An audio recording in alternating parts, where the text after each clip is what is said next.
Yesterday, I taught a workshop about honoring the soul in our wisdom years.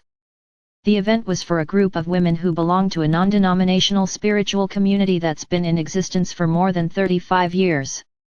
This was a seasoned group used to speaking about deeper issues, and it was a pleasure to be in their company. Throughout the conversation, one of the central topics of growing older and having more time to oneself, kids having left the nest, less responsibility, or entering retirement, was what to do in the post-midlife chapter of life. My response was easy: give your doer muscles a rest and start building your BER muscles. This is probably one of the most important transitions we can make in our wisdom years, a transition that adds more beauty, aliveness, and peace to our lives.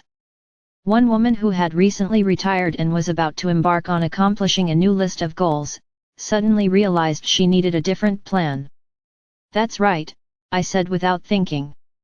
"Rather than giving your doer more work, let's put her in charge of helping you learn how to be." We all laughed at my impromptu response, but soon realized the importance of this suggestion.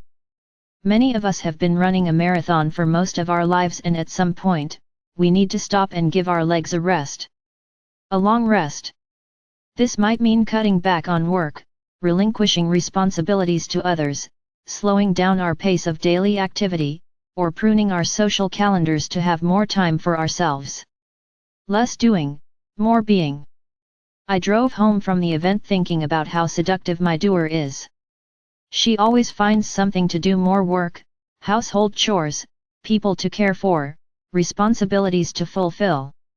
Meanwhile, the BER sits quietly on the sidelines waiting to be invited into the arena of my life, and I have to keep reminding myself to let her in. Practice, practice, practice. That's the primary work of the wisdom years, to cut back on what is no longer essential and make time and space to be. What you learn through this practice might surprise you. In the last 5 years, I've discovered something beautiful.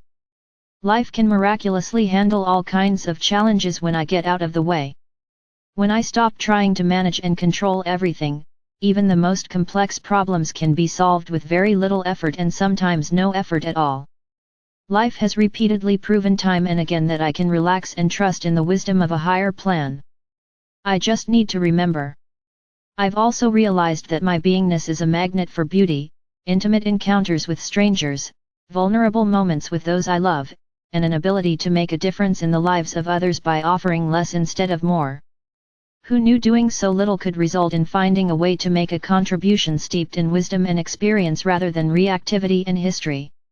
Honoring the soul in our wisdom years is an invitation to stop running and start living for ourselves and each other before it's too late. I'm learning to give my doer muscles a rest, and I hope you'll join me. Love, Cheryl.